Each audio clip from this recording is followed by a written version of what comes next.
গাউসে আজমের মুরিদ কিভাবে গাউসে আজমের নাম নিয়ে একটি শুকনো গাছ থেকে পানি বের করল? গাউসে আজম সেই মুরিদের কি পরীক্ষা নিয়েছিলেন? আসুন এই ঘটনাটি শুনি। গাউসে আজম এবং তার মুরিদের ঘটনা। বিসমিল্লাহির রহমানির রহিম। আসসালামু আলাইকুম ওরহমতুল্লাহি ওয়াবারাকাতুহু। আমার প্রিয় বন্ধুরা, আজ আমরা আপনাদের এমন একটি ঘটনা বলতে যাচ্ছি যা শুধু একজন মুরিদের গল্প নয়, এটি একটি পরীক্ষা, এটি একটি সন্দেহের নিরাময় এবং সর্বোপরি একজন ওয়ালি কামিলের কৃপাদৃষ্টির ঝলক। বাগদাদ শরীফ ইলম এবং রুহানিয়তের আলোর শহর। এটি সেই সময়ের কথা যখন বাগদাদ ইলম এবং রুহানিয়তের কেন্দ্র ছিল। দূর দূরান্ত থেকে মানুষ হযরত শেখ আব্দুল কাদির জিলানী রাহমাতুল্লাহি আলাইহির কাছে ইলম হাসিল করতে এবং হৃদয়ের রোগের চিকিৎসা করাতে আসত। প্রতিদিন তার মজলিসে শত শত লোক জড়ো হতো।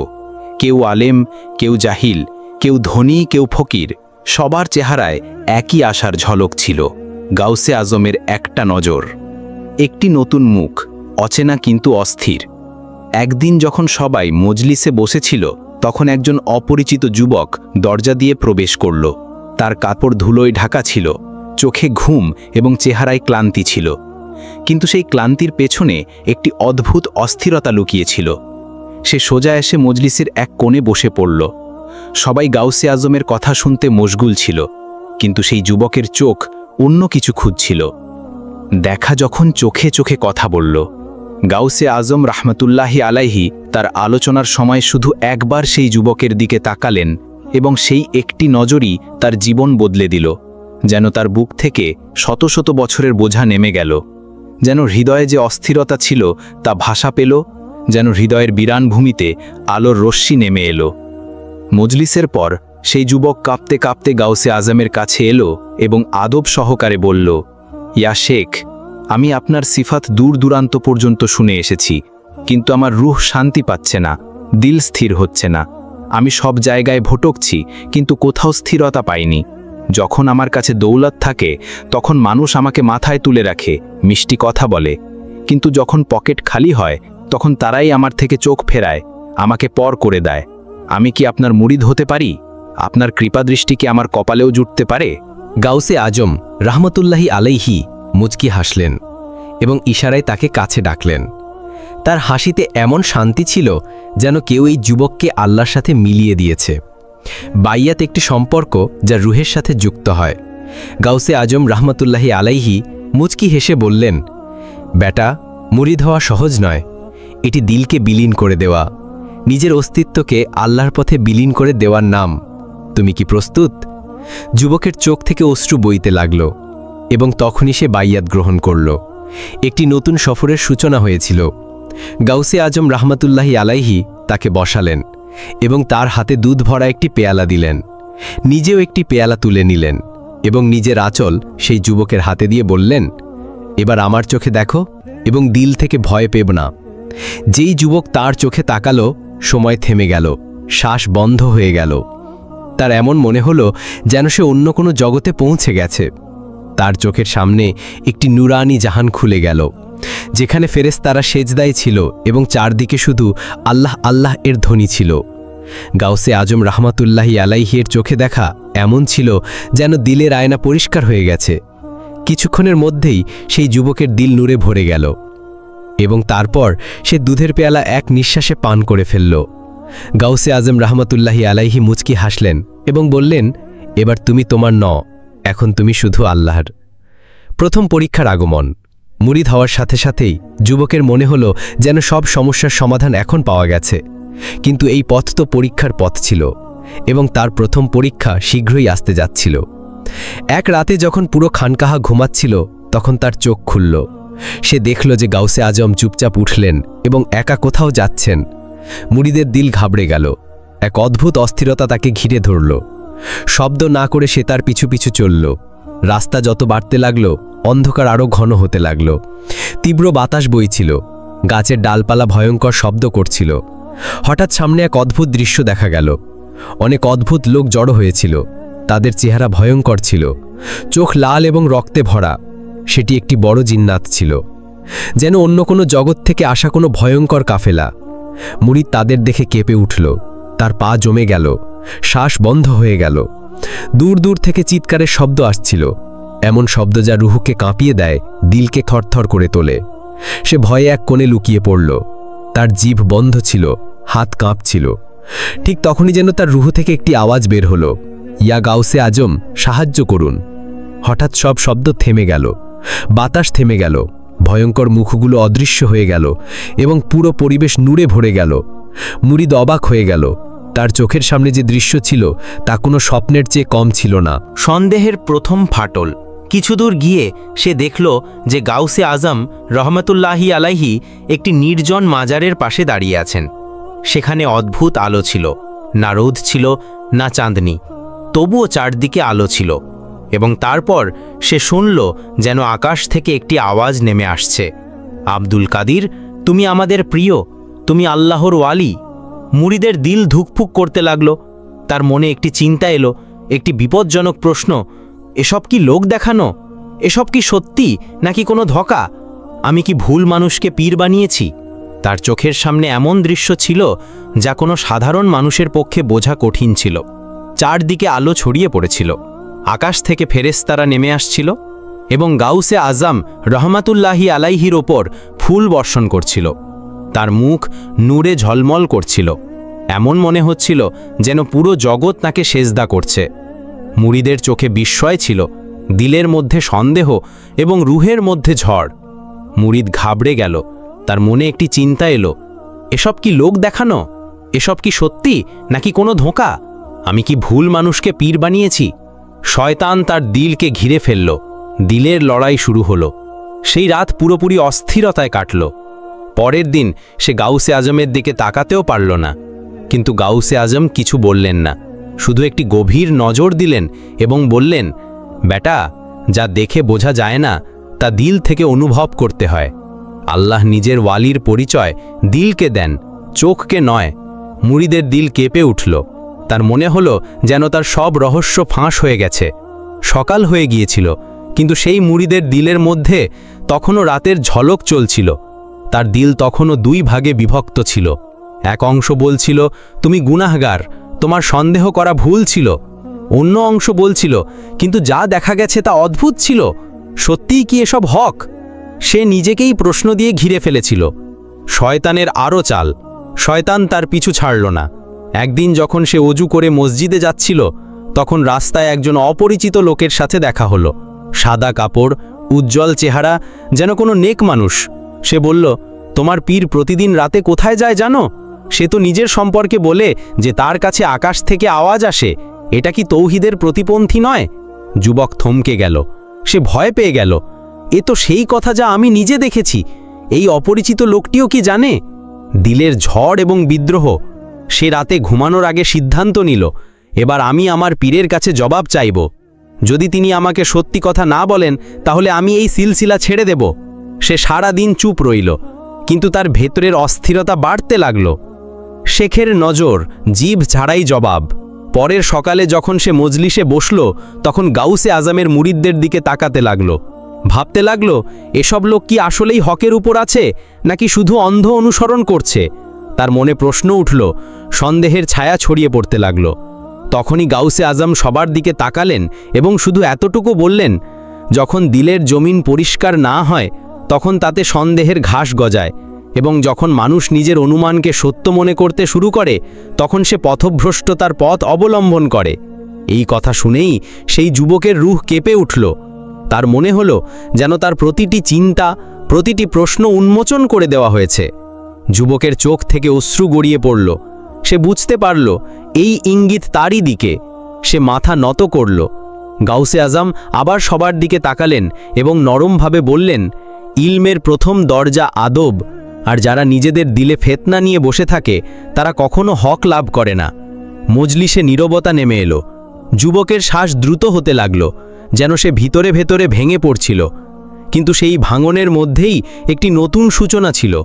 সে নিজের সাথে একটি ওয়াদা করল, এখন আমি দিলের জমিনকে পবিত্র করব এবং হকের তালাশ নফসের অনুমান থেকে নয়, বরং সিদ্দুক ও ফানা থেকে করব। রুহের পরিচ্ছন্নতা। মজলিসের পর সে চুপচাপ শেখের কাছে এলো। তার দিল থরথর করে কাঁপছিল। সে কাঁদতে কাঁদতে বলল, ইয়া শেখ, আমি গুনাহগার, আমি সন্দেহ করেছি, আমি আপনার কারামাত বুঝিনি, আমি সেই ঘটনাকে বিদ্রোহ মনে করেছি। গাউসে আজম মুচকি হেসে বললেন, বেটা, একটি গাছ যখন ফল দেয় তখন তার উপর পাথরও বর্ষিত হয়।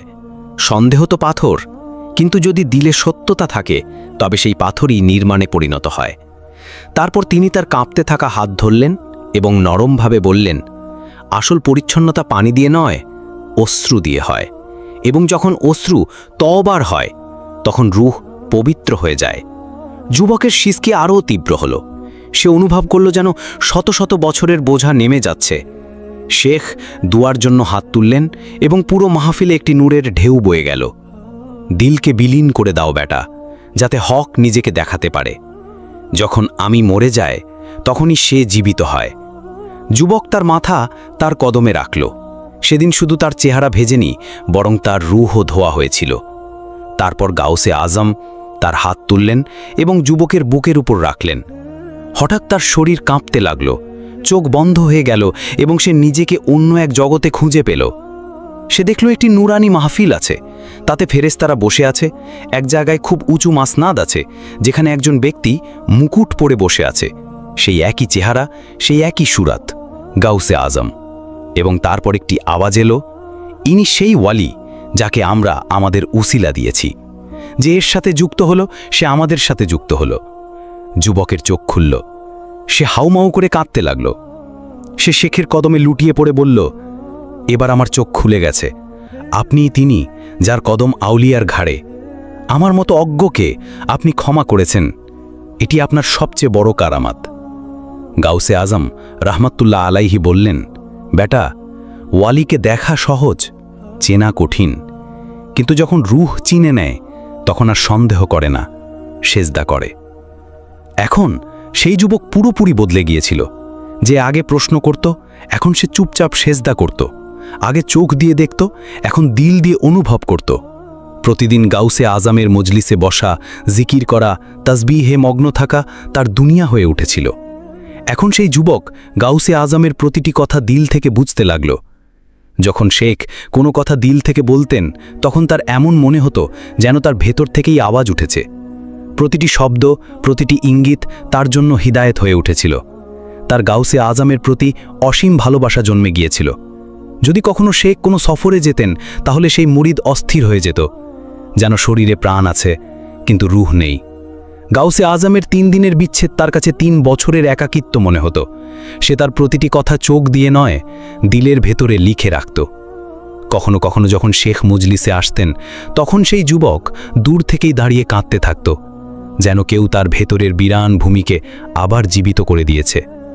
ইয়া শেখ, আপনার উপস্থিতিই আমার ঔষধ, এবং আপনার নীরবতাও আমার জন্য এলম।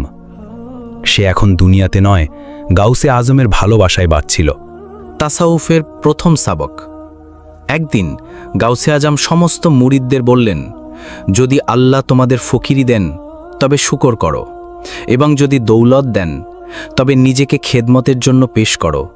ওয়ালি সে হয় যে সব অবস্থায় আল্লাহকে দেখে, তার জিকির ছাড়া এক শ্বাস নেওয়াও হারাম মনে করো। নিজের স্ত্রী, নিজের সন্তানদের চেয়েও বেশি, নিজের জানের চেয়েও বেশি সেই আল্লাহর সাথে মহব্বত রাখো। কখনো তার থেকে দূরে সরে যেও না, কখনো তার কাছে অভিযোগ করো না। সব অবস্থায় তার শুকর আদায় করো। মনে রেখো, আল্লাহ তোমার সার রাগ থেকেও কাছে। তিনি কোথাও বাইরে নন, তোমার ভেতরে আছেন। তাকে নিজের পীরের মধ্যে তালাশ করো, নিজের অস্তিত্বে তালাশ করো। সব সময় নিজের পীরের তাসাউরে থাকো। যা কিছু দুঃখ দেন তা কবুল করো, যা কিছু খুশি দেন তা শুকুরের সাথে গ্রহণ করো, কিন্তু তার কাছে কখনো অভিযোগ করো না। তারপর গাউসে আজম মাথা নত করলেন এবং চাপা আওয়াজে বললেন, তাসাউফের প্রথম সাবক হল ফানা। যখন আমি বিলীন হয়ে যায় তখনই সে দেখা যায়। মজলিসের নীরবতা নেমে এলো। কারো চোখ অশ্রুসিক্ত ছিল, কারো দিল কাঁপছিল, এবং সেই যুবকের রূহ যেন বলছিল, ইয়া আল্লাহ, এখন আমি কিছুই নই, শুধু আপনার তালিব। পরীক্ষার পর পরীক্ষা। সেই দিন আর বেশি দূরে ছিল না। গাউসে আজম একদিন সেই মুরিদকে ডাকলেন এবং বললেন, বেটা, তোমার ওপর আল্লাহর বিশেষ রহমত আছে। এখন সময় হয়েছে যে তুমি ইলম ও তাসাউফের পথে সফর করো। যাও, বাগদাদের বাইরে একটি গ্রামে যাও এবং সেখানকার লোকদের ইলম শেখাও। কিন্তু মনে রেখো, সেখানে তোমাকে কেউ চিনবে না এবং সেখানে তুমি কষ্টও পাবে। প্রতিটি মানুষকে ভালোবাসা দিয়ে নিজের গরিব ভাই মনে করে ডাকবে। মানুষ যাই বলুক তাতে কখনো নিজের রাগ দেখাবে না। সব সময় নিজের নফসকে নিয়ন্ত্রণে রাখবে। তাদের কথায় কান দেবে না। তারা যেই হোক না কেন, হিন্দু বা মুসলমান, সবার সাথে ভালোবাসা রাখবে। তাদের বোঝাবে যে মারিফাত ইলাহি কি। কখনো গর্ব করবে না এবং যা কিছু তুমি বলবে তা এই মনে করবে যে গাউসে আজমি তোমার মুখ দিয়ে বলিয়ে নিচ্ছেন। বুঝে নাও বেটা, সেখানে তুমি অনেক কষ্ট পাবে। যদি কেউ তোমাকে মন্দ বলে, তাকে দোয়া দেবে। যদি কেউ তোমাকে পাথর মারে, তাকে ফুল দেবে। তোমার জিভ থেকে সবসময় নরমতা ঝরে পড়া উচিত। প্রতিদিন রাতে নিজের রবের কাছে নিজের দুর্বলতা প্রকাশ করবে। নিজের দিলে অহংকারের এক কণা পরিমাণও আসতে দেবে না। মানুষের প্রশংসা শুনে বিচ্যুত হবে না। তাদের তিরস্কারে ভেঙে পড়বে না। যদি ক্ষুধা লাগে, ধৈর্য ধরবে। যদি তৃষ্ণা লাগে, শুকর করবে। যে তোমাকে একা ছেড়ে যায়, তাকেও ভালোবাসবে। নিজের প্রতিটি কাজে সৎ নিয়ত রাখবে। যদি কেউ তোমার সাহায্য করে, তাকে আল্লাহর মাধ্যম মনে করবে। কখনো নিজের নেকির কথা বর্ণনা করবে না। প্রতিদিন নিজের রূহকে পরিষ্কার করার চেষ্টা করবে। যদি কেউ তোমাকে ধোঁকা দেয়, তাকে ক্ষমা করে দেবে। নিজের সাফারকে ইবাদাত মনে করবে। এটাই তাসাউফ, নফসকে বিলীন করে ভালোবাসা জীবিত করা। একাকী সফর। মুরিদ মাথা নত করে নির্দেশ কবুল করল। সে গ্রামের দিকে রওনা হল। সফর অনেক দীর্ঘ ছিল। পথে রোদের তীব্রতা বাড়ছিল। তার তীব্র তৃষ্ণা লাগছিল। তার ঠোঁট শুকিয়ে যাচ্ছিল। দূর দূরান্ত পর্যন্ত কোনো মানুষ ছিল না, কোনো প্রাণীও ছিল না। সে শুধু তার পীরের ভালোবাসায় চলতে লাগল। খাওয়ার জন্য তার কাছে শুধু 2টি রুটি ছিল। এখন তাও শেষ হতে যাচ্ছিল। দুর্বল হয়ে যাওয়ার পর তার পা টলমল করতে লাগল। হঠাৎ তার নজর একটি বড় শুকনো গাছের ওপর পড়ল। সে সোজা গিয়ে সেই গাছের নিচে শুয়ে পড়ল। তৃষ্ণার কারণে তার অস্থিরতা হতে লাগল। দুর্বলতা এতটাই বেড়ে গেল যে এখন হুঁশ চলে যাচ্ছিল। সেই অবস্থায় শয়তান তাকে পথভ্রষ্ট করতে শুরু করল। শয়তান বলল, আরে তুমি এখানে কেন এসেছ? তুমি নিজের জীবন নিজেই নষ্ট করছো। এভাবে পিপাসার্থ হয়ে তো তুমি মরে যাবে। আর তোমার পীর হজরত গাউসে আজম, তিনি তার ঘরে আরামে বসে আছেন। তিনি তোমাকে এখানে মরার জন্য পাঠিয়ে দিয়েছেন। ভাবো, এটাই কি ভালোবাসা? সেই মুরিদের মনে এখন সন্দেহ আসতে লাগল। সে ভাবল, এই কথাটা কিছু সঠিকই। কিন্তু তখনই হঠাৎ তার পীর গাউসে আজমের উজ্জ্বল চেহারা মনে পড়ল। তার চোখ থেকে অশ্রু গড়িয়ে পড়ল। সে অস্থির হয়ে 3 বার পড়ল, আস্তাগফিরুল্লাহ, আস্তাগফিরুল্লাহ, আস্তাগফিরুল্লাহ। শুধু এই কথা বলাতেই শয়তান সেখান থেকে পালিয়ে গেল। সেই মুরিদ কাঁদতে কাঁদতে তওবা করতে লাগল। তৃষ্ণা ও দুর্বলতার কারণে সে সেখানেই গাছের নিচে ঘুমিয়ে পড়ল। কিছুক্ষণের পর তার একটি স্বপ্ন এলো। তাতে হজরত গাউসে আজম, পীরদের পীর, আউলিয়াদের সর্দার তশরিফ আনলেন। তার চেহারা নূরে ঝলমল করছিল। তিনি বললেন, বেটা, যখনই কোনো মুশকিল আসে আমার নাম নিও। তোমার মুশকিল দূর হয়ে যাবে। এখন তোমার হাত এই শুকনো গাছে মারো, তুমি পানি পাবে। সেই মুরিদ স্বপ্ন থেকে জাগল। দুর্বলতা সত্ত্বেও সে কাঁপতে কাঁপতে হাত তুলল। দিল থেকে ডাকল, ইয়া গাউসে আজম আল মাদাদ, এবং গাছে হাত মারল। হঠাৎ সেই শুকনো গাছ থেকে মিষ্টি ঠান্ডা পানি বইতে লাগল। সুবহানাল্লাহ! সে সেই পানি পান করল। তার রূপ পর্যন্ত তাজা হয়ে গেল। চোখে শুকুরের অশ্রু ভরে এলো। সে সাজদা করে আল্লাহর শুকুর আদায় করল এবং তার পীরের ভালোবাসার ওপর তার বিশ্বাস আরও মজবুত হল। এখন তার দিল প্রশান্তিতে ভরে গিয়েছিল। যেই দিলে আগে শয়তান সন্দেহ বুনেছিল, এখন সেখানে শুধু বিশ্বাস আর ভালোবাসা ছিল। তারপর সেই মুরিদ উঠে দাঁড়ালো। দুর্বলতা চলে গিয়েছিল। তার কদমে নতুন শক্তি এসেছিল। সে তার পীর হজরত গাউসে আজমের নাম নিল এবং আবার সফর শুরু করল। চলতে চলতে সূর্য ঢলতে লাগল। কিন্তু এখন না তৃষ্ণা ছিল না ভয়। প্রতিটি কদমে তার এমন মনে হচ্ছিল যেন তার পীরের কৃপাদৃষ্টি তার সাথে চলছে। অবশেষে সে সেই গ্রামে পৌঁছে গেল যেই গ্রামে গাউসে আজম তাকে যাবার হুকুম দিয়েছিলেন। গ্রামে পৌঁছে সে সবার আগে একটি মসজিদে সেজদা করল এবং আল্লাহর শুকর আদায় করল যে তার পীর তাকে পথভ্রষ্ট হওয়া থেকে বাঁচিয়েছেন। যখন সে গ্রামে প্রবেশ করল তখন মানুষ তাকে অদ্ভুত দৃষ্টিতে দেখতে লাগল। তার কাপড় সাধারণ ছিল, চেহারা রোদে ঝলসে গিয়েছিল, কিন্তু চোখে এক অদ্ভুত শান্তি ছিল। গ্রামের বাচ্চারা তাকে দেখে হাসত, কেউ তার ওপর মাটি ছুঁড়ে মারত, তো কেউ তার পিছু পিছু হেঁটে তার নকল করত। কিন্তু সেই মুরিদ সব কিছু নীরবে সহ্য করে গেল। তার চেহারায় অভিযোগ পর্যন্ত এলো না, কারণ তার পীর গাউসে আজম রহমতুল্লাহ আলাইহির সেই কথা মনে পড়ছিল যে হকের পথের মুসাফির হয় তাকে সবার আগেই নিজের নফস এবং মানুষের জিভের তলোয়ার দ্বারা রক্তাক্ত হতে হয়। গ্রামের বৃদ্ধরাও তাকে দেখে হাসত এবং বলতো, এ কে যে আমাদের ইসলাম শেখাতে এসেছে? এই কি জানে আমরা কি দেখেছি? তাদের মধ্যে একজন রাগে বলল, আমার জীবনে যা দেখেছি তারপর কোনো কিতাব থাকে না, শুধু জখম থেকে যায়। আরেকজন যুবক টিপ্পনি কেটে বলল, এ কোন জঙ্গলে গিয়ে ইলম হাসিল করেছে যে এখন আমাদের পথ দেখাতে এসেছে? কিন্তু সেই মুরিদ চুপ রইল।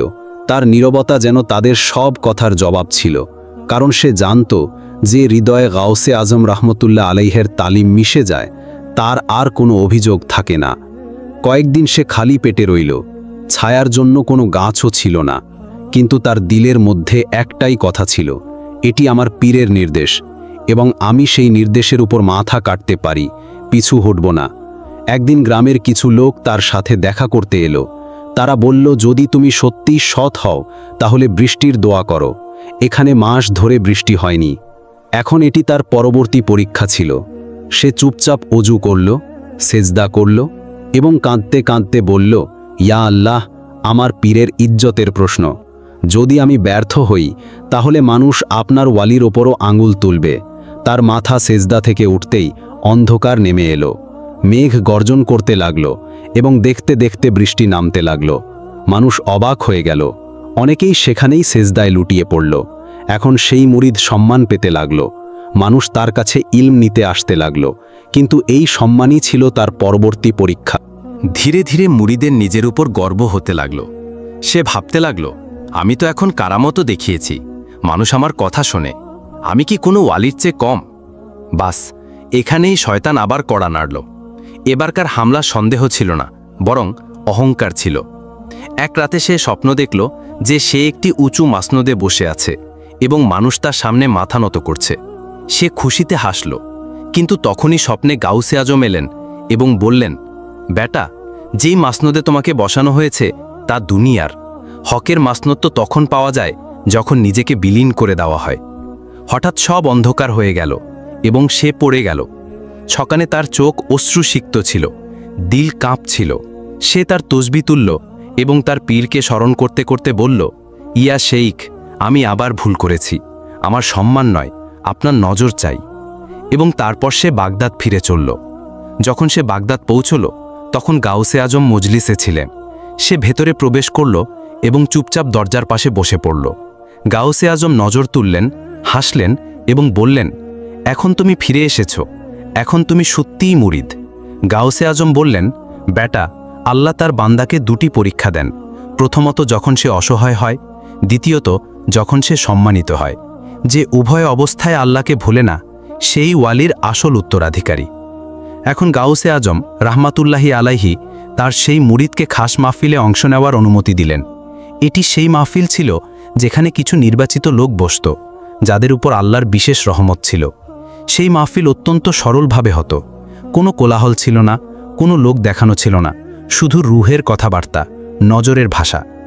শুরুতে সেই মুরিদকে শুধু শোনার অনুমতি ছিল, কিন্তু ধীরে ধীরে যখন তার দিলের জমিন আরও পরিষ্কার হতে লাগল তখন সেও কিছু বলার সুযোগ পেল। এক রাতে সেই মাহফিলে আরেকজন সুফি প্রবেশ করলেন। নাম ছিল শেখ মুবারক বলখি। তিনি ইলমে অনেক উঁচু পর্যায়ে ছিলেন, বছরের পর বছর ধরে তাসাউফের পথে চলেছিলেন।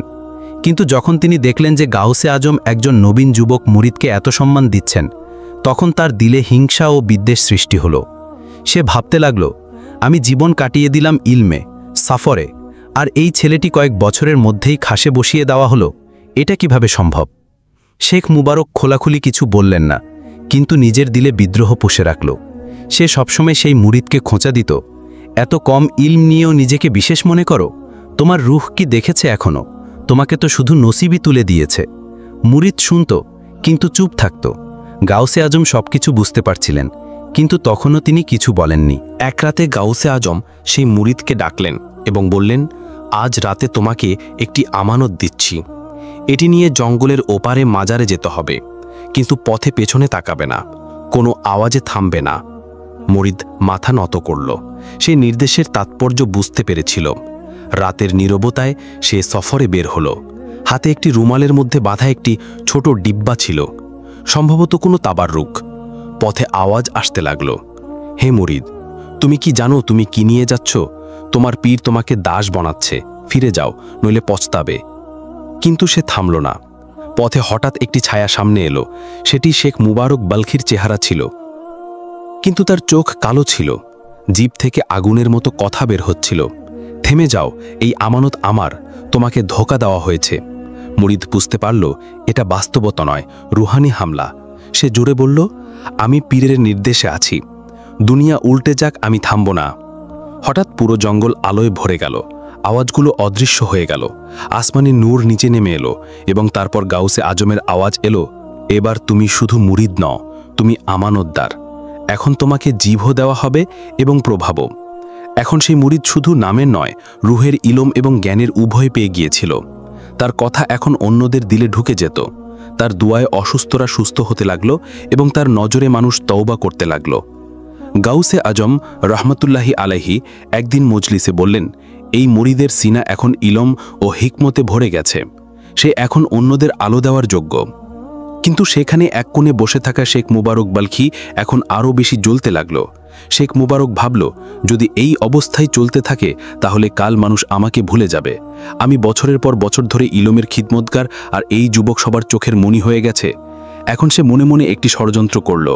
এক রাতে শেখ মুবারক সেই মুরিদকে একান্তে বলল, তুমি এত উঁচুতে উঠেছ, কখনো কি ভেবেছ যে এখন তোমার নিজেরই কোনো খানকাহের নেতৃত্ব দেওয়া উচিত? তুমি কি সবসময় তোমার পীরের তত্ত্বাবধানেই থাকবে? তুমি কি নিজেই ওয়ালি হতে পারো না? এই বাক্যগুলি সেই বাক্য ছিল যা সরাসরি নফসকে আকর্ষণ করে। মুরিদ চুপ রইল, কিন্তু তার দিল কেঁপে উঠল। সে বলল, শেখ, আমি তো শুধু একজন ফকির, আমার যা কিছু আছে তা আমার পীরের দেওয়া। কিন্তু শয়তান বীজ বুনে দিয়েছিল। সেই রাতেই মুরিদ স্বপ্ন দেখল, সে নিজেই একটি উজ্জ্বল গম্বুজের নিচে বসে আছে। লাখ লাখ মানুষ তার সামনে মাথা নত করছে এবং সে বলছে, এখন আমিও কুতুব হয়ে গেছি। সকালে উঠতেই তার দিল অস্থির ছিল, পীর থেকে দূরত্ব। পরের কয়েকদিনে সে অনুভব করল যে সে মজলিসে আর তেমন শান্তি পাচ্ছে না। গাউসে আজমের কথায় আগের মতো মিষ্টতা লাগছে না এবং তার জিকিরেও রুহানি আকর্ষণ কমে গেছে। সে বুঝতে পারছিল না কি হচ্ছে। শেখ মুবারক এখন তার আরও কাছে আসতে লাগল, তাকে প্রলব্ধ করার জন্য নতুন নতুন ধারণা দিতে লাগল। তুমি এখন প্রস্তুত, তুমি নিজেই পথপ্রদর্শক হতে পারো। একদিন মুরিদ সাহস করে গাউসে আজমকে বলল, হযরত, এখন কি আমাকে নিজের একটি খানকাহের খোলার অনুমতি আছে? গাউসে আজম মাথা নত করলেন। কিছুক্ষণ পর শুধু এতটুকু বললেন, যদি তোমার দিল এটাই চায় তবে যাও, আল্লাহ তোমার চেয়ে ভালো জানেন।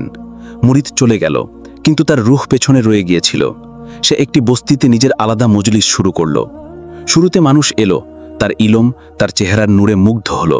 কিন্তু তারপর ধীরে ধীরে তার কথাগুলো বদলাতে লাগলো। তার শব্দে নিজের গুরুত্বের কথা বেশি হতে লাগলো। জিকিরের জায়গায় তকরির এলো, ফানাউল্লাহর জায়গায় আত্মপ্রাধান্য এলো। পথভ্রষ্ট শিখ মোবারকের চাল। একদিন শিখ মোবারক এলো এবং বলল, এখন তুমি সত্যি প্রস্তুত, চলো তোমাকে একটি বিশেষ জায়গায় নিয়ে যাই, যেখানে তুমি নিজেকে ওয়ালি ওয়ানে করতে শুরু করবে এবং আল্লাহর পক্ষ থেকে ইঙ্গিত পাবে। মুরিদ চলতে লাগলো, কিন্তু সে কি জানতো এই পথ সরাসরি রুহানি পতনের দিকে ছিল। ভয়ঙ্কর জায়গা, একটি নির্জন মাজার যেখানে চারদিকে অন্ধকার, ভাঙা কবর এবং ঠান্ডা বাতাস ছিল। শেখ মোবারক তাকে বসালেন এবং বললেন, ইবাদত করো এবং দেখো কি দেখতে পাও। মুরিদ চোখ বন্ধ করল, কিন্তু এবার সে কোনো নূর দেখল না, বরং ভয়ঙ্কর ছায়া, জ্বলন্ত মুখ এবং কবর থেকে আহে শুনতে পেল। চোখ থেকে পর্দা সরে গেল। সে চমকে উঠে দাঁড়ালো এবং চিৎকার করে উঠল, না, এটা আমার পথ নয়, আমি আমার পীরকে ছেড়ে পথভ্রষ্টতা অবলম্বন করেছি। শেখ মোবারক তাকে ধরতে চাইল, কিন্তু সে হাত ছাড়িয়ে পালিয়ে গেল। পালিয়ে আসা মুরিদ। মুরিদ জঙ্গল, পাহাড়, নদী পার হয়ে বাগদাদের দিকে পালিয়ে যাচ্ছিল। তার শরীরে মাটি লেগেছিল, চোখ থেকে অশ্রু বইছিল এবং দিল তীব্র অনুতাপে কাঁপছিল। প্রতিটি কদমে সে বলছিল, ইয়া আল্লাহ, আমি নফসের কথা শুনেছি, আমার পীরের রহমতকে প্রত্যাখ্যান করেছি। এখন যদি তিনি আমাকে ফিরিয়েও নেন, তাহলে কি আমি আবার আগের মতো হতে পারব? তখন রাত ছিল। গাউসে আজম রহমতুল্লাহি আলাইহির খানকাহে নীরবতা ছিল। মুরিদ চুপচাপ দেয়ালের পাশে গিয়ে বসে পড়ল। তার ভেতরে যাওয়ার সাহস ছিল না, শুধু শিশকিতে এতটুকু বলতে লাগলো, হজরত, আমি ফিরে এসেছি, কিন্তু এখন আমি আগের মতো নেই। গাউসে আজমের দৃষ্টি। গাউসে আজম তখন একাকী ইবাদতে মগ্ন ছিলেন। তার চোখ বন্ধ ছিল, কিন্তু রুহানি দৃষ্টি সব কিছু দেখছিল। হঠাৎ তিনি মাথা তুললেন এবং হেসে বললেন, এসে গেছে সে যে নিজেকে হারিয়ে থিলে এসেছে, কিন্তু এবার সহজ ছিল না। সকাল হলো, খানকাহে সবাই জড়ো হলো। গাউসে আজম বাইরে এলেন এবং উচ্চস্বরে বললেন, এক ব্যক্তি নিজের নফসের কথা মেনেছিল, রুহানি মর্যাদা ছেড়ে দুনিয়ার প্রশংসা চেয়েছিল। বলো, তাকে কি ক্ষমা করা হবে? মজলিসে নীরবতা ছিল। শেখ মুবারক এক কোণে চুপচাপ মাথা নিচু করে বসেছিল। তখন সেই মুরিদ ভিড়ের মধ্যে হাঁটু গেড়ে বসল এবং চিৎকার করে কাঁদতে কাঁদতে বলল, আমার পীর, আমার চোখে পর্দা পড়ে গিয়েছিল, আমি আপনাকে চিনতে পারিনি। আমি আপনার দেওয়া দৌলতকে নিজের নামে লাগিয়ে নিয়েছিলাম, কিন্তু এখন আমি শুধু একজন ফকির হতে চাই, আপনার বান্দা, আপনার চৌকাঠের ধুলো। গাউসে আজম তার দিকে তাকালেন। এবার তিনি নরম ছিলেন না। তিনি বললেন, তুমি ফিরে এসেছো, কিন্তু তোমার নাফস এখনও জীবিত আছে। যদি তুমি সত্যি আনুগত্য শিখতে চাও, তবে শোনো, আজ থেকে তুমি খানকাহের দারোয়ান হবে। কেউ তোমাকে সালাম করুক বা না করুক, তুমি শুধু দরজা খুলবে এবং বন্ধ করবে। মুরিদ মাথা নত করল এবং বলল, আমার জন্য এটাই সবচেয়ে বড় পুরস্কার হবে। এখন সেই মুরিদ যে একসময় মজলিসের তারকা ছিল, দরজায় বসত। মানুষ আসত, খোঁচা দিত, আরে এ তো সেই যে নিজেকে ওয়ালি মনে করেছিল। অনেকে তাকে তাচ্ছিল্য করে দেখত, অনেকে হাসত, কিন্তু সে চুপ থাকত। প্রতিবার শুধু একটাই জিকির করত, ইয়া গাউস পাক, আপনার দরই যথেষ্ট। এক রাতে আসল সিদ্ধান্ত। কয়েক মাস কেটে গেল। এক রাতে যখন সে একা দরজায় বসেছিল, হঠাৎ একজন বৃদ্ধ চেহারার এলো, যার চেহারা উজ্জ্বল ছিল, হাতে আলোর তসবিহ ছিল। সে হাসল এবং বলল, তুমি কি জানো, তুমি যা হারিয়েছিলে এখন তা তোমার মধ্যে আবার ফিরে এসেছে, কারণ এখন তোমার মধ্যে আমি আর অবশিষ্ট নেই। মুরিদ বুঝতে পারল তার পরীক্ষা সম্পূর্ণ হয়ে গেছে। গাউসি আজমের ঘোষণা। সকালের নামাজের পর গাউসে আজম সবাইকে জড়ো করলেন। বললেন, যে নিজেকে হারিয়েছে সেই আসলে পেয়েছে। আজ থেকে এই ব্যক্তি আমার পক্ষ থেকে অনুমতি রাখে, যেখানে খুশি গিয়ে ইলম ও হকের আলো জ্বালাবে। এখন সেই মুরিদ যে আগে মানুষের প্রশংসায় ডুবে থাকত, প্রতিদিন সকালে সূর্য ওঠার আগে উঠত, মসজিদের দরজা পরিষ্কার করত, কোনো বুজুর্গের জুতো তুলে রাখত এবং নিজেকে সবসময় আল্লাহ ও তার পীরের দৃষ্টিতে রাখত। মানুষ যখন জিজ্ঞেস করত, তুমি এত নিচে নেমে গেছো কেন, সে শুধু একটাই কথা বলতো, যেখান থেকে উঠেছিলাম সেটাই তো আমার স্থান। সেই সকালে যখন আকাশ থেকে ইঙ্গিত এলো। এক সকালে যখন সে খানকাহের দরজায় বসেছিল, হঠাৎ একটি বিপদে পড়া কাফেলা এসে পৌঁছল। লোকেরা বলল, আমরা নদী পার হতে গিয়ে ডুবে যাচ্ছিলাম, শুধু একটি অদ্ভুত আলো আমাদের নৌকাকে বাঁচিয়ে দিয়েছে। এবং তারপর তারা সেই মুরিদের দিকে ইশারা করল। সেই আলো ঠিক তার চেহারার মতোই ছিল। এতে গাউসে আজম রাদিয়াল্লাহু আনহু হাসলেন, তার লাঠি তুললেন এবং বললেন, তুমি এখন শুধু একজন দারোয়ান ন, বরং তুমি রহমতের দরজা। যেখানে তোমার কদম পড়বে সেখান থেকে মানুষ হেদায়েত পাবে। এখন তুমি বাগদাদের বাইরে যাও এবং সেই দিলগুলোকে আলোকিত করো যারা অন্ধকারে আছে। তারপর গাউসে পাক রহমতুল্লাহি আলাইহি তার সেই মুরিদকে নিজের খানকাহ শরীফে নিয়ে গেলেন, তাকে সামনে বসালেন এবং তার চোখে চোখ রেখে বললেন, আমার চোখে দেখো, যাই হোক না কেন চোখ সরিও না।